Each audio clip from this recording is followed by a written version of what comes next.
Has your child had an ear infection? Most kids have had at least one by the time they are 3 years old. Today, we'll take a look at what a parent can do to help ease the pain. Little Benjamin Emo has been having problems with middle ear infections. He's had 4, and he's only 6 months old.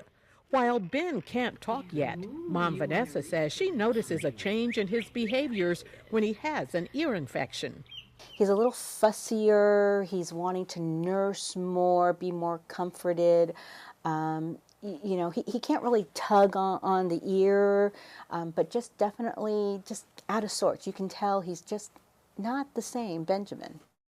75% of children experience at least one episode of otitis media by their 3rd birthday. Otitis media is an infection or inflammation of the middle ear. The most common ages begin at 6 months and go until about 4 years. It might be as early as 2 years. Anita Jensen is a pediatric nurse practitioner with the Madera County Health Department. She says children are more prone to ear problems because the passages of their ears are narrower, shorter, and more horizontal than an adult. In a baby's head, when they're still looking like a baby and their face is still round, the eustachian tube is actually open and almost even level. When the baby turns to a little girl or a little boy face, that is, the head gets longer, then what happens is the eustachian tube gets pulled down and closed.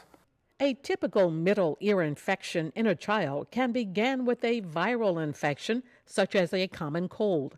The most common cause is unhealthy bacterial growth spreading to the middle ear. Bacteria that go up the eustachian tube set up housekeeping. It's warm, it's dark, it's moist. There's lots of food there, and so they just simply start to multiply. Ear infections can also be hereditary. My husband, when he was younger, an infant, had recurring inner ear infections as well and had to have the tubes put into his ears on both sides. So how does a parent know if their child has an ear infection? Actually, they can't know. The only way we can know is by looking at the eardrum.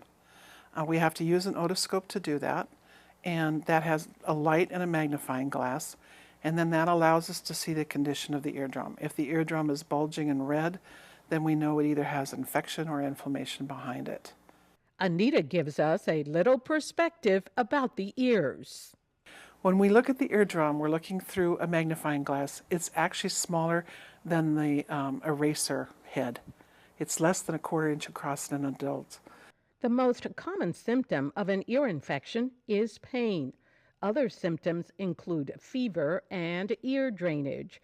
During and after an ear infection, your child may have trouble hearing, but this is usually temporary. Your child may also have less of an appetite and trouble sleeping because of the pain. A young child who can't tell you that his ear hurts will be fussy. He won't eat well when he goes to suck or goes to nurse. He'll actually probably nurse for a little while and then be very fussy because he hurts. When you go to lay them down, they actually have increased pain in their ears, and so they're more fussy at night. When you seek medical attention for your child, doctors can prescribe numbing drops to treat symptoms. The doctor will also assess your child for any risk of complications.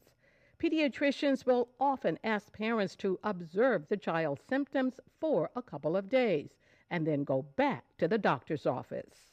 If the second time we look, we see an eardrum that's looking better, then we can say, oh good, this was inflammation, we don't need to treat it. If in fact it's looking worse or the same, then we may want to consider antibiotics.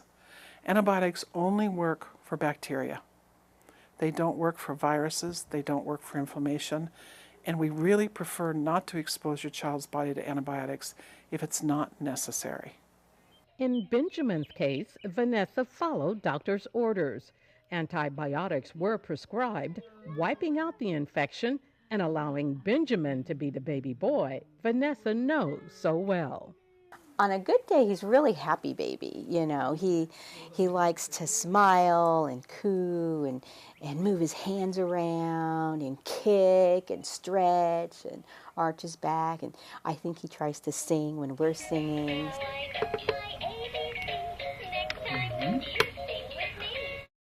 For more information on middle ear infections, go to kvpt.org and click on 0 to 5 in 30 minutes.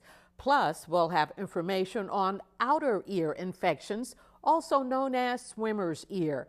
Learn how to protect your family at the pool. And if you'd like to contact Anita Jansen at the Madera County Health Department, that number is 675-7893, or you can go to the 0 to 5 website for more information. This program funded in part by First 5 Fresno County. At First 5, we focus on the first 5 years of life. We fund programs and services that better the lives of children in Fresno County.